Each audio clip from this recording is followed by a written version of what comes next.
one day I woke up and I said, oh my, I love movies. You know, I need to be a filmmaker. And I'd like dabbled in high school enough where I had even been in like some young short film festivals. Welcome, Gianfranco. Thank you so much for being on the Dalitalks show. Oh my gosh, I'm really excited because I've been checking out your websites and I have seen your poetry and your film, Saborrrr, and I'm really excited about it. So, can you introduce yourself? Tell us who you are and what it is that you do. Yeah, thank you, Dali. My name is Gianfranco Fernandez-Ruiz. My name is Italian, but my ethnic origins are of Dominican descent.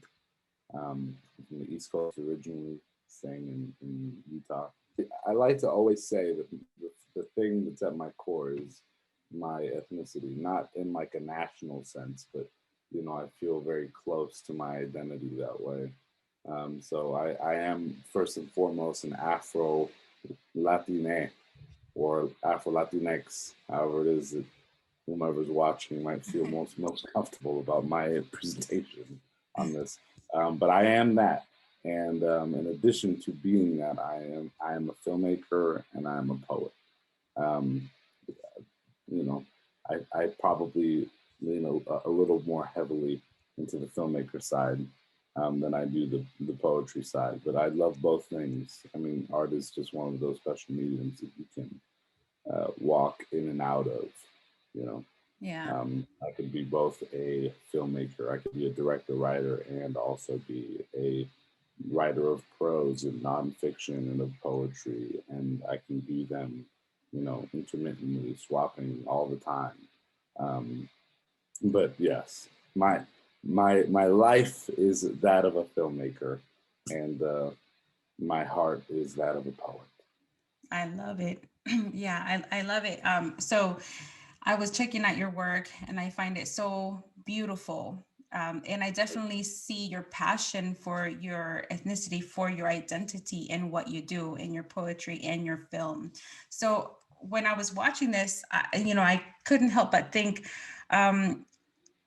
when did you realize that this was going to be your passion? Because some of us, we grow up struggling like myself.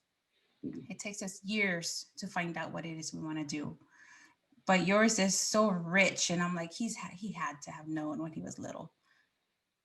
Yeah, it's funny you say that because I did and I didn't, and I feel like a lot of people may have felt, you know, a similar type of way, but I don't think I had all the answers, and that's to say that in my mind, I went to undergrad, and I thought life isn't supposed to look a certain way, and so I drew out like this very cookie cutter kind of experience for myself, imagining that I could build out this life that was set out for me by my grandparents when they emigrated from the Dominican Republic, you know, when they floated their way over here and landed on Boston shores.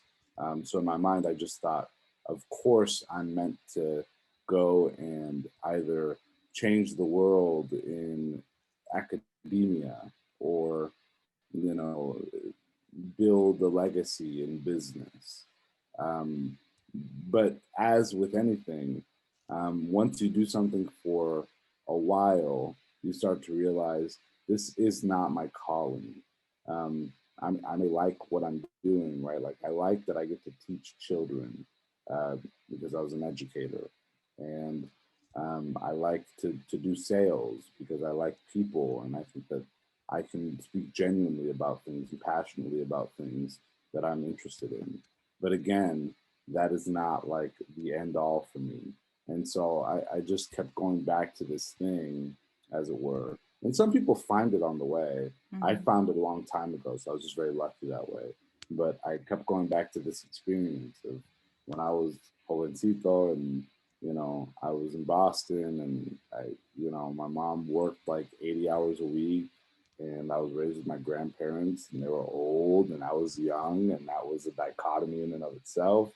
Mhm. And all I had really to myself was cinema.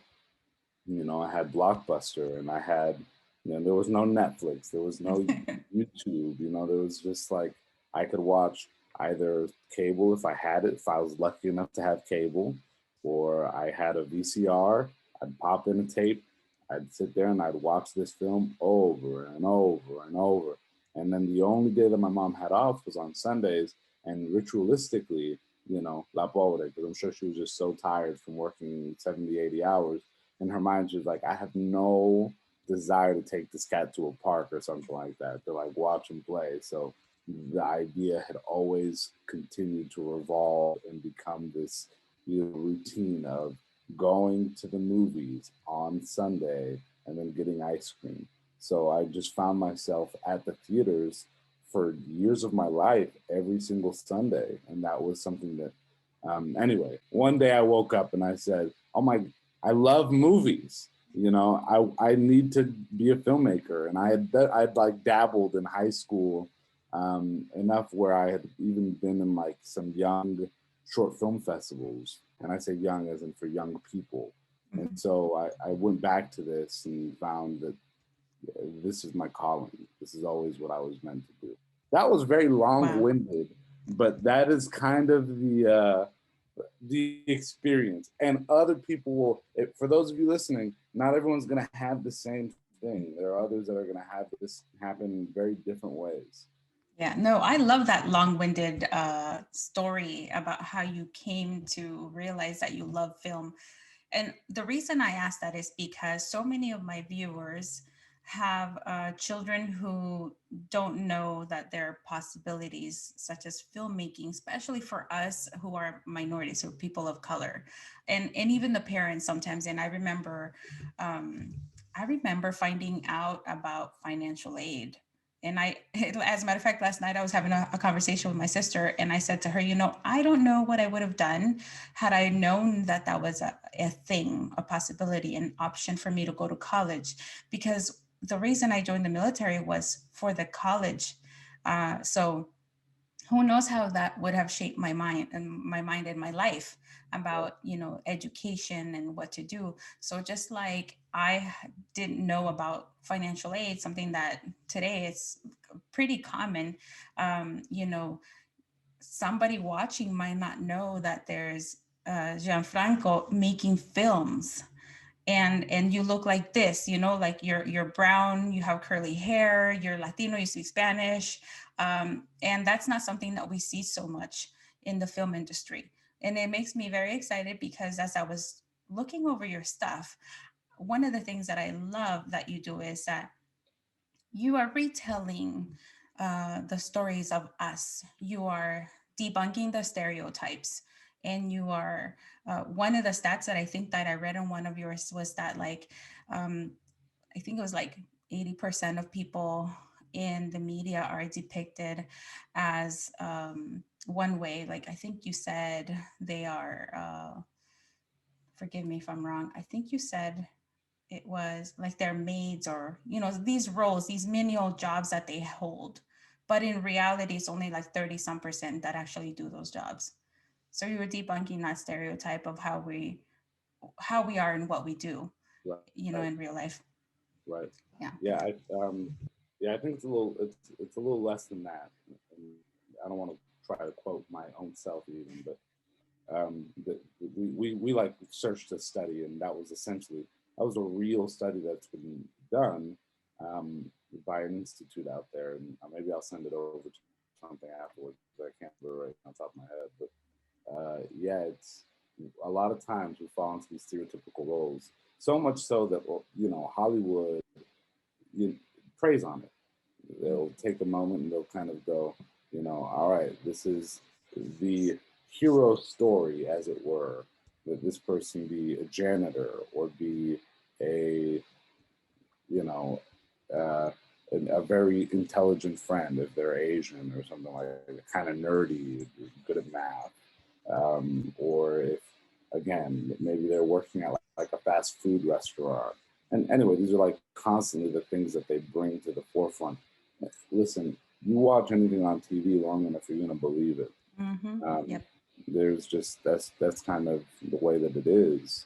And if you're white, you know, And if you're a white viewer, I mean, this is no slight to you, but the reality is uh, these things have been very much benefiting you guys for a very long time, basically since the inception of TV and what that looks like. Because the hero is always what? White.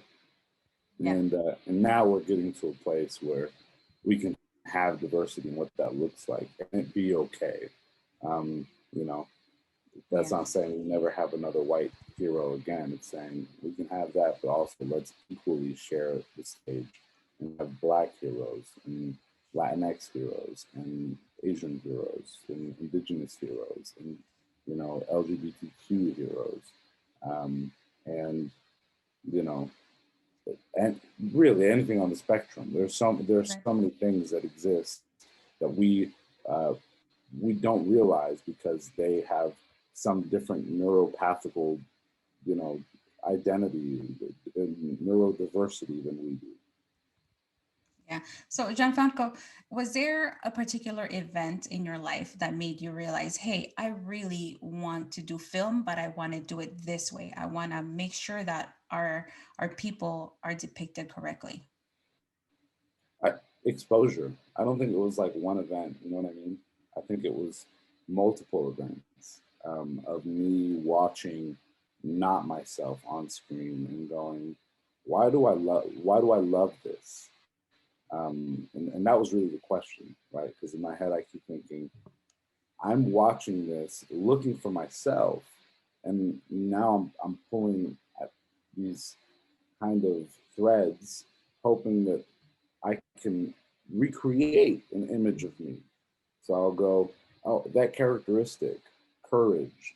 I think I'm that, right? I think I'm courageous.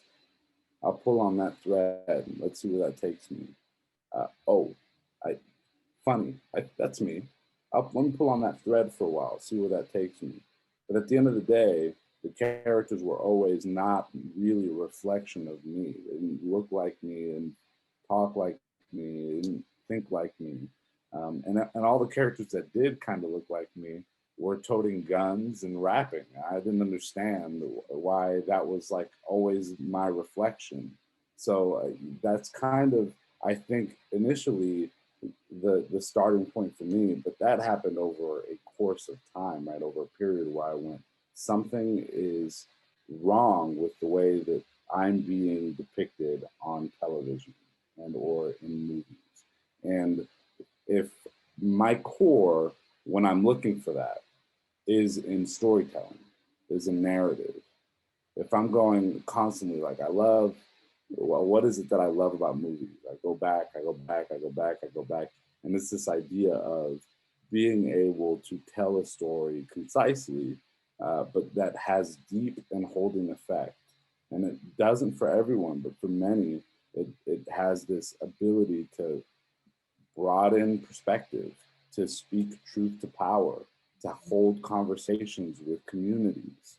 And uh, it doesn't happen overnight, but that's something that's so important about art and film and cinema and about storytelling, which is really, you know, something that tenemos nosotros, that we have in our culture and our DNA as bearers of stories that come from our ancestries in these like little tribes. You know, when we think about Taino culture, or when we think about, you know, any other indigenous culture that is part of our ancestry, and even an African culture that's part of the Dominican, you know, diaspora. Um, that's what I think of. So it was really me not seeing myself for a long time. And I was like, I've had it. I'm over this. I agree because I remember noticing that in books, and because I wasn't such a huge TV watcher, and now that I have two girls and they're 13 and 14, I have always taught them to be analytical thinkers and to criticize. And process, dissect everything that they read and see and the conversations that they engage in. Right. And for me to watch them excited about watching the first Spider-Man a boy who is of Latino or Latinx descent, it was amazing because, sometimes you think maybe it's just me, but then when you see the youth and they're so pumped and they're like, oh my gosh, this is so cool, I gotta watch it again. And I'm telling you, they watched it over a dozen times. They just cannot get tired of it. And it makes me so happy. And then I wonder if these people who worked on this project understand the impact that they have on on all of these people, including our youth. And that's my question to you, right? Like, how do you feel so far about the work that you've done? And do you understand how, or have you been able to experience how your work so far has impacted people of color? Yeah, that's a great question. I think I've had enough experience with getting work out there that I think the themes more than anything, not necessarily watching the thing, but e- experiencing people dialogue with me about the themes in my projects. That's what I've noticed more than anything, is kind of this upheaval coming from all kinds of cultures out there and talking about how they feel being center stage, how they feel about um, having a story that doesn't revolve around their blackness, their Latinidad, their Asian culture, the fact that they might be, indigenous on, some land, you know what I mean? I mean, these are the things that like immediately come to mind because you're thinking automatically, stereotypically about these roles. But being able to have center stage and share that stage with a story that has nothing to do with those things. Not that they aren't a part of you, right? Like when I said it at the beginning and introducing myself, being Dominican, being Afro Latinx, that's very central to who I am and my identity. I feel very close to that. But just because I feel very close to that doesn't mean that I need to see a story that's like now revolving around plátanos and going to the market and my grandmother like sweeps and this is not my reality every day. I lead a very exciting life. If I'm a filmmaker, and so we can tell stories like that, not just Federico Fellini over there in Italy who makes a film called The Eight and a Half about a filmmaker that's frustrated about the process of making cinema. Why does he get to tell a story that's just about his work life, and we have to tell a story that's based around our crossing the border or whatever it is. Yeah. And I think that's the big, but you said it yourself, right? Like you look at Spider-Man in the Spider-Verse, Miles Morales, for all intents and purposes, Yeah. he's Puerto Rican and black. I think, I like to just say that's Dominican, by the way. But that's so funny because that's what I think every time I see him too. yeah, he's Dominican. He's just Dominican. It is what it is. I'm not gonna make a big deal about this. But in my mind, I always go, Spider-Man in the Spider-Verse is always going to be like a principal kind of film to consider, to think about, to talk about, because it's a black Puerto Rican protagonist. The film has nothing to do with the fact that he's black or Puerto Rican. Mm-hmm. The film has all to do with him being Spider-Man and discovering what that means. Even when we kind of look at the supporting characters that are surrounding him, his father, his uncle, again, it's not about the fact that they are black. It's about the fact that they play dual roles in society very frequently. And that's something that we gravitate toward. And the more that we allow that to be part of our narrative and exposing our truths and telling our stories, the more society will begin to blend a little more easily. Not that it hasn't been already. I think there's a lot that we've been doing on an activist front, but we need to do more on that front of the arts. The arts are always kind of like the front line. The more we push that, the better. But right now, I'm seeing a lot of stuff on Netflix and Hulu, and everything is like trying to teach me a lesson. I'm like, damn, I I don't need to be taught. I just want to see some Black characters have like lives that don't have anything to do with like them thinking about the facts that they're Black and everybody being ignorant. I don't push it away. You know, it's good. It can't be every single time. I agree. I totally agree because it can also be very exhausting. So this is perfect segue to get to your project, right? To talk about Saborrrr. Can you tell us a little bit about that? How did you come up with that concept of the whole idea? Yeah, I'm real cheeky, as many Latinx folk are. We just like to laugh. We like to be close and comfortable. But I was thinking about the insipid reality of stereotypes. Listen, I think about stereotypes all the time. I think they're hilarious. So I'm not one of those um, people that I wish I were at times, but I'm not one of those people that's out there and is like, I will never laugh at another stereotype. I'm making my stand today against stereotypes for the rest of forever. You're a brave individual, let me tell you. I Mm-hmm. think that those things, they kill me.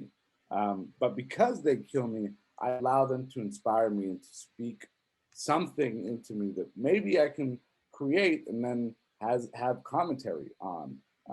I like subtle. My team likes subtle. My co-writer Zach Johnson, he likes subtle.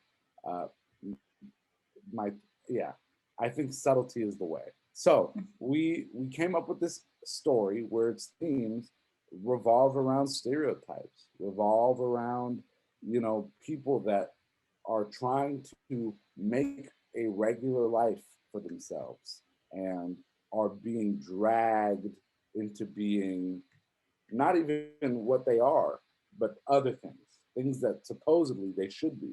And in this case, this Puerto Rican actress is all of a sudden dragged into being a Mexican. She should like hot, spicy things. She should like taco seasoning and Mexican foods that have nothing to do with Puerto Rico, but nobody knows that. So all of a sudden, we're playing with these beautiful things that we celebrate in our cultures, even in their diversity, right? Mexico, Nicaragua, for example, Puerto Rico, the Dominican Republic. But there are wild differences in what we eat and what we like, and for anyone that just looks at us and go, "Oh, that person speaks Spanish, Mexico." Yeah. That's a very strange Mhm. thing to experience, and so this is all about kind of bringing awareness in that way. I love that. I think it's very so I saw the trailer that you have up on the web, and I really liked it because I feel the same way about the stereotypes, and I teach anti-bullying and diversity, and sometimes people think, oh, she teaches that, so she's not going to laugh at that stereotypical joke. And I told them it's not about completely saying, no, I'm not ever going to laugh at it or mention one or repeat one or anything like that. It's about understanding its good and negative effects because they're both. And you're human, so you are allowed to laugh at some of those things that have caused you pain because that's how we get through some of the stuff too, right? I mean, yeah, you might laugh at it and not actually say you're not going to go and act on that stereotype, but you see that sense of humor in it, especially when it's others imposing that one on you. Right. So I really like that about this film, and I get excited about it because I feel like as an educator, sometimes like especially youth, they roll their eyes and they're like, "Oh, there she goes talking about that again." And for me, when I saw this, I'm like, "This is such an amazing teaching tool. It's not boring. It's entertaining. They're gonna remember it because it's a story. We remember stories, and that's how I like to teach kids with storytelling because they make an impact. They're seeing the whole picture, the example, the tone, the feeling, everything. So what you're doing is not just entertaining. You're really having a conversation with us. So what tell us a little bit about the whole production part, just because I'm a very curious person, like how I like to know the background, like how much work goes into this, because I want people to appreciate what you're doing. I know that there's casting, there is, you have to get good actors, you have to get a set, you have to, and then like, how do you fund this? Can you give us a little idea? If there's a kid right now watching and they're like, man, I really like what Gianfranco's doing, what will I have to look forward to figuring out if I go this route? Yeah, I think that's great. Film like the arts. So any of the arts, they're really kind of, where do you get the money to paint this mural? Where do Hmm. you get the money to do this art installation? Where do you get the money to? Where do you get the money to? Where do you get the money to? It's always about trying to find funding, and that takes resourcefulness. Sometimes that means you network with your family and your friends, and it's not like a massive thing that you do. I mean, previous to this, most of my projects I was shooting for like $1,700. Um, so, you know, I mean, we're shooting on Super 16, which is actual film, celluloid, I mean, textile, right? You can touch it, you can put it in a camera, you can grab it out of it afterwards, you can go and you could scan and all these things. Um, that's crazy. And that's so, it's like not any money at all to make anything. So you're dumping your own funds into it because you have to, because you realize that in order to go from this step to the next, the first thing that you have to do is have some sort of portfolio, have some sort of arc in your work and narrative that you can push on and show others so that they understand, this is what this person can do. And then you have to be able to speak to that, right? That's that next thing. I did it in Kickstarter, but I also work a lot of times in the community trying to find people that are interested in the ideas that I am interested in. And those people are going to champion my work. And that's very important. Now, there's a duality here, right? There's kind of a to and fro. I too, being part of whatever networking community, have the responsibility to champion the things that they're doing. This is very much a companionship when they walk with me and decide to be part of a narrative like Saborrrr or like No Rain Nor Do, which is another project I've done, or anything else. It's all about making sure that you understand the collaborative process. Now, sometimes that collaborative process is with a community. So I go out into that community and I go, let's talk about this. No Rain Nor Do is a film about um, the height of the one child law policy in China, and we wanted to come to that with open eyes, very vulnerable. You have to do a lot of research. But beyond the research, we have to include the community. So we brought in our talent and we said, help us understand what this is very early on. And as we did that, we would start finding these little nuggets that we would go, let's include this. And then the more that we included from that community, the more they started asking, how did you do this? Like, this is very much my experience. And I was like, I couldn't have done it without you. So that's very important that we brought you to the forefront, right, to the screen to be able to tell this narrative. But you have to be collaborative with, again, those who are going to tell your stories and those that are going to be part of your stories. Don't feel like because you're Puerto Rican and you're basically the protagonist of Saborrrr that, and maybe I'm Puerto Rican, right? I'm not, I'm Dominican, but let's say I'm Caribbean. So we're like we're akin. Um, we have a lot of things that are similar, but just because we do doesn't mean that I don't go to that community, bring them in and go, help me make this thing, help me make it right. That's something that doesn't always happen. I mean, there are usually like advisors on big projects, big films like Coco, that are coming in, but they aren't the ones that are directing the project. They aren't the ones and you still see that, kind of special, like it feels authentic in so many ways. Um, in ways we have to be able to still pass that baton on and go, all right, let's give this to a Latinx filmmaker, whether that Latinx filmmaker is Puerto Rican or not. That person is going to be a little closer to the subject material. Anyway, that's one thing. The filmmaking process is a pain in my behind. It is not a simple thing. And here's something really hopeful for a lot of people if you're coming into film, but you don't know, or you're at least in the know about not wanting to be a writer or not wanting to be a director. There's so many roles, and that's how it is for anything in the education industry, in the business industry, there in the law world. There's always a place for you if you can imagine that it exists, likely. And so just take the time to really go, where am I at in the scale? Do I want to be the one that's like at the very front here, at the front line? Director is not the star of the show. The writer's not the star of the show. Like I said, it's a collaborative process. I have a huge team.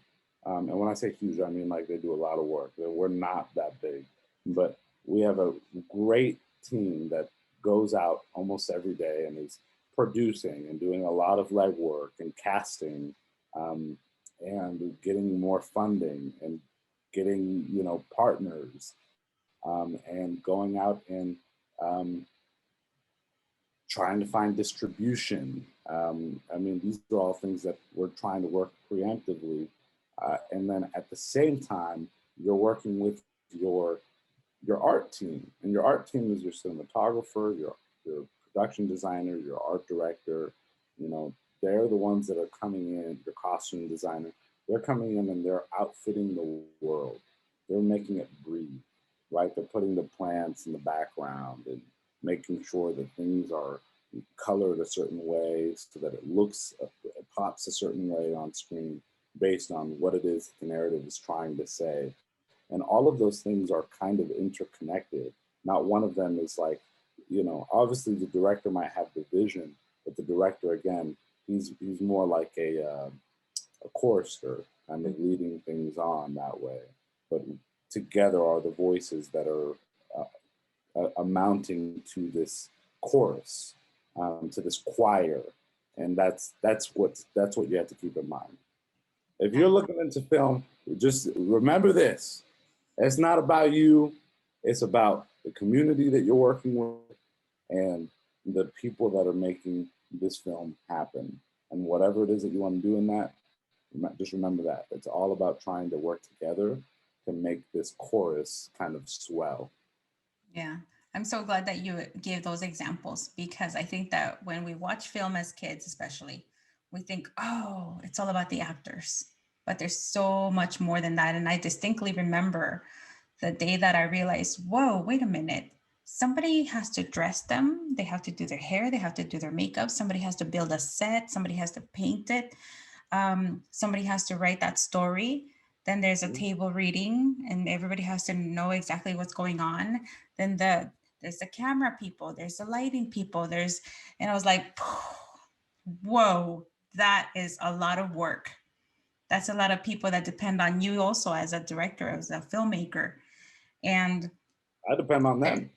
yeah, exactly. And then like what you just said, I just thought of that. I was like, oh yeah, that's right. You have to have somebody who goes out to find more money, you said distribution. And these are not easy tasks, especially because you pretty much have to pitch and convince people at every turn. You have to convince the actor that this movie is worth being in. You have to convince the designers. Everybody. So thank you so much for mentioning that. And that reminds me too that I watched, I think you posted a picture of a set that you created out in the desert. Yeah. And I remember looking at it and it looks so beautiful. And I remember seeing the guy holding the lampara, the light over on the top of one of the walls. And I look at it, it is art, but I really like intensely look at stuff. So I think I stared at it for like 30 minutes and just going over every single element of that, because I find it so beautiful that everything that's on a set is thought out very thoroughly. Like, for example, a painting on the wall is not just a painting. Sometimes it has meaning because it adds to the story. The couch, or like the style of how something was designed. So I appreciate that, and I know a lot of people do, but I think that a lot of people, once they start thinking deeper into every single part of what they're watching, of say a frame within that film, oh my gosh, it is so much. And to me, I mean, that is magic what you're creating, to be able to pretty much take an idea from your head and replicate it in life. Some people say, oh, I wish there was like some kind of machine that could look into my brain and, and show people what I'm thinking. I feel like that's what you're doing in a sense. So it's beautiful. And I'm thankful for you for doing that, especially because you come into the film industry with this different lens, this different perspective. And you're teaching us and you're entertaining us. So tell us, what phase is Saborrrr in right now? Are you still looking for funding? And are we, yeah, what's next? Because I know that you've been filming it, right? But are you finished with the whole project? No, we haven't even been filming. Oh, So okay. we finished our Kickstarter campaign, which a Kickstarter campaign is very difficult to navigate, but it's one of those amazing things that if you can make it happen, then awesome. And we had a really great group of people, an awesome community that came in and helped us create this project. Right now, we're in the middle of we're kind of a lot of things. We're location scouting, we're casting. I think our auditions are happening like next week, and then we'll be shooting late June, and then early July. So a couple of days in June, a couple more days in July.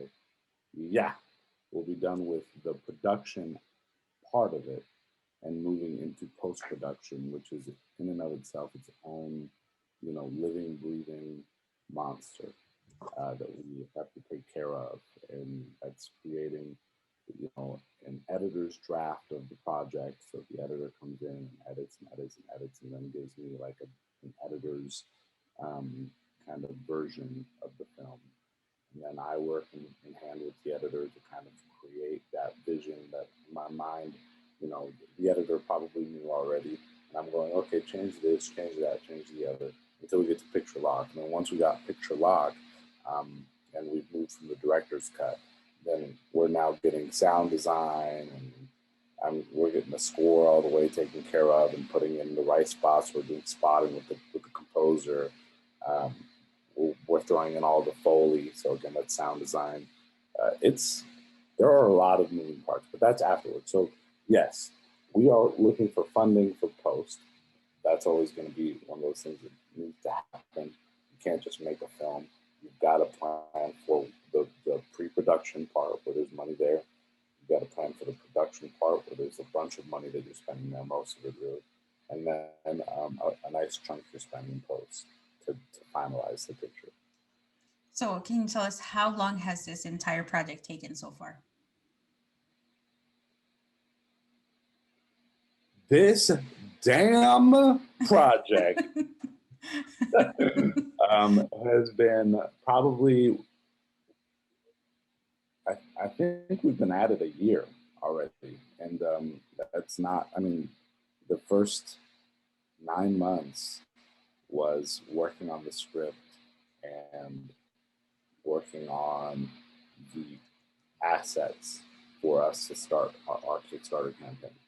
By the way, if you are young, don't let any of these words like scare you away from cinema or from anything else. Because I'm saying a lot of big things like post and Kickstarter and preparing for a year. Take your time. Start with something that you're passionate about. It's incremental. But don't think big. Think very small. Think micro, and little by little you kind of get there. Yeah, thank you for mentioning that, because yeah, it does sound scary. And I mean, when you think of it big picture, yeah, it's overwhelming. It's a lot.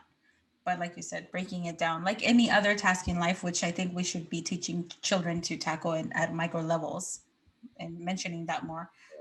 you can accomplish anything. And I'm since I teach about bullying, I must ask, during your experience in the film industry, have you felt any resistance or bullying by others? Oh yeah, I think it's expected, and you've got to have thick skin. People are going to tell you that your ideas are bad all the time, but you look for, again, the people that champion you. Don't listen to the naysayers. You don't have time for them. If someone's going to come in and be kind of constructive about their criticism, or they're going, hey, I think this works, but only if like maybe you have A, B, and C. These are just ideas, suggestions. You go, oh, well, this is a lot better than coming from a, this is a bad thing, right? I can work with this. I can go, here are some suggestions. It either works or it doesn't work. And that's something that you as an artist can decide. You can determine whether or not you're going to take that suggestion. So you got to prep for that. But I have experienced it. Lots of people that go, nobody's going to buy this. Nobody's going to want this. Particularly because it's an Afro-Latinx story. So they're going, what's the demographic? Like, who cares about these things? This is not like a monetary win for a studio or for whomever else. But you have to be able to think past that. You have to go, well, I know this studio would buy it, and this studio would buy it, and this studio would buy it. Or I know that these people would watch it if we're starting from a micro place. And that's kind of where you go. That's what you start with. Yeah, yeah. I'm not surprised to hear there's a lot of resistance, especially because when you haven't lived or when you cannot relate to an experience that you are like, you're pretty much depicting a version of an experience. And if people haven't, you can't connect to it, they're probably not gonna get behind it. But I appreciate that you're still pushing on, that you're still carrying it out there, because while you're one individual working on this one project, I mean, it's not just you, you and your entire staff, you're making a dent into that industry that is going to create the change that we need. And we need a lot more of that. We need more representation, and we need to see more passion like this. So if people want to help and donate to your project, where can they go? Right now, if you're looking to follow us, number one. But if you're looking to pledge right now, you're like, I want to contribute to at Saborrrr on Venmo, and that's Saborrr. That's 4 R's, because that's the rolling R, the rolling Latino R, right? We're gonna, it's Saborrrr, 4 R's, and that's on Venmo. So our Kickstarter campaign just ended, so we are done there. Feel free to go and follow what we're doing. We post a lot of interesting updates all the time about where we're at in the process, and BTS and all these things. And we'd love to have you join us on the journey. But yes, hop on the Venmo, Saborrrr, Saborrrr, 4 R's. Awesome. I love it. Thank you so much. And if people want to just follow you anywhere on social media, where's the best place to follow you? Yeah, follow us. Well, follow me at Not Italian Gianfranco. So I'm always kind of pointing to like, yeah, I know what you're thinking. It's not that. But yeah, it's at not Not Italian Italian Gianfranco Gianfranco. That's my Instagram. That's where I'm most active. You can find me there. You can find updates there. You can find a link tree there to my poetry, to my projects in the past, and of course to Saborrrr. Awesome. Thank you so much. I've learned a lot from you. And thank you so much for sharing your passion and your talent. I look forward to seeing this film come out, and hopefully a lot more other projects, because I love what you're doing. Thank you. Thank you, Lally. I've appreciated it. I've learned a ton from you too. That's what this is all about, right? Yeah. It's community reach on both ends. We're speaking to each other, and hopefully there's a bunch of people out there that are listening and going, There's people to me right now. We are, Yeah. and to each other. So, Awesome. Thank you. I hope to that you're able so, to come back and tell us. Yeah. you know, Yeah. Thank you. Well, well, well. Oh my gosh. Okay. So I just had this amazing conversation with Gianfranco, and just hearing his honesty about how large of a project it is to create a film and everything that goes into it. I know that it can be very overwhelming, but it's definitely very motivating and as admirable that people do this. I mean, when we go to the movies or when we turn on that TV and watch a show or a film, it's so easy for us, right? We're like, okay, this is gonna be an hour and a half long, or maybe 3 hours if you're watching any of those Marvel movies. And it just seems so easy, but there's so much that goes into it. And like you heard, it takes a lot of research. And actually, that's one of the things that I want to stress. If you're watching this, if you're somebody that's looking into going into this and you think that it might be easy, it's definitely not. And I find that anything in life that we focus on, if you want to make it great, it is going to take a lot of work and a lot of research and a lot of dedication. So keep that in mind. Don't forget to support him. Like he said, you can still contribute to his project on Venmo, and definitely watch the film when it comes out. All right, so if you like this video, then tap that little subscribe button and the little bell next to it if you're watching on YouTube, so that you're alerted every time that I publish a new video.